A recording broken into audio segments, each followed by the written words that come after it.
2009, 13 dead, 42 injured. 2012, 12 dead, 70 injured.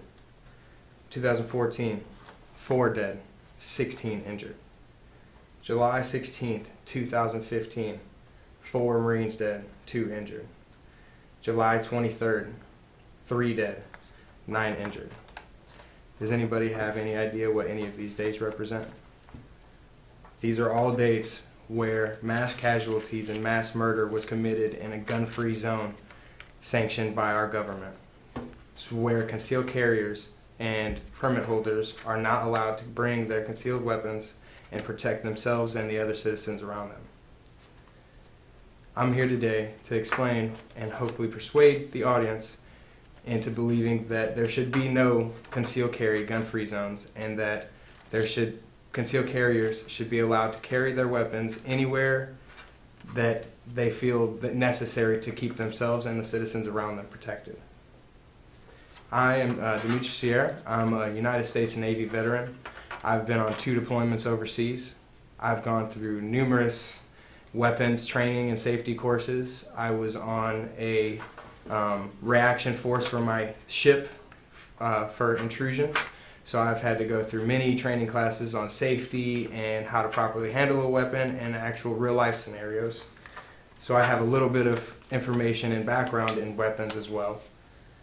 I personally believe that CCWs and military personnel should be allowed to carry their weapons and protect themselves whenever they feel necessary. A gun-free zone to a criminal is a very soft target. When a criminal looks and decides to wake up one morning and thinks, I want to go and murder millions or as many citizens as I possibly can, they think, what would be the easiest place where it makes it illegal for normal law-abiding citizens to carry their weapons illegal? Criminals don't follow the law, obviously. So when they think of somewhere that they need to go and commit a crime, where best than a place that they know there won't be any defense and any fight back. Many times has this happened in our past, and just as recently as this past week at another movie theater in Lafayette, Louisiana. Since gun laws have been passed recently, in Chicago, burglary and motor vehicle thefts are down 20 to 26% in the first year that they passed their concealed carry law. And that is from the Washington Times. In Texas, murder is down 50%, or has dropped 50% faster. Rape has dropped 93% faster from the previous years, and 500% in 2 years since the law's been passed. And assaults has dropped 250% faster since the CCW has been passed. A National Defense Survey sent out a survey to survey 15,000 police officers nationwide. 91% came back and said that they think that citizens should be allowed to carry a concealed weapon and protect themselves when they are in normal life, because police officers cannot be everywhere, and it takes a long time in this big scheme of things for police to respond and protect normal everyday citizens. Most of the time when a situation happens where somebody is an active shooter, or a situation that could be stopped by a citizen with a weapon trained, it doesn't get stopped because there's no one there to stop it with a weapon, because the police are not always around. So they believe that having citizens with weapons trained in proper safety and how to use these weapons would be a great force multiplier for our police and help keep the burglars at bay.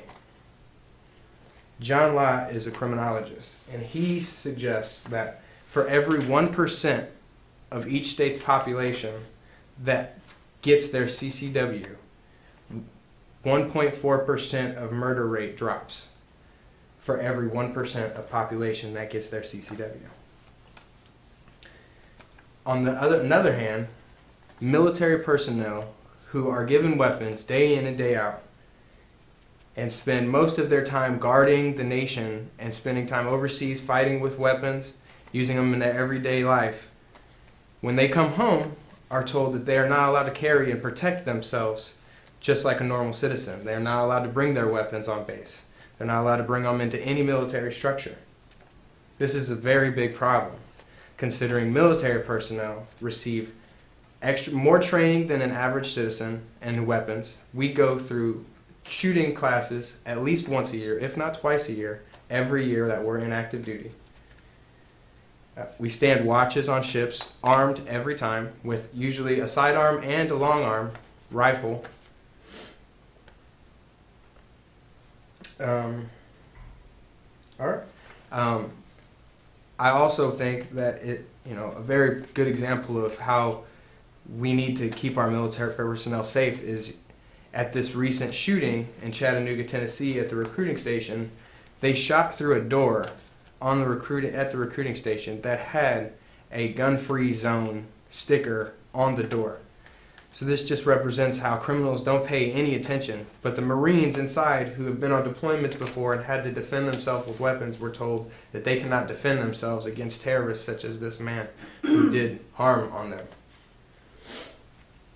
So I would ask, do you think that normal citizens, there should be no gun-free zones? They're just safe havens for criminals to commit crimes.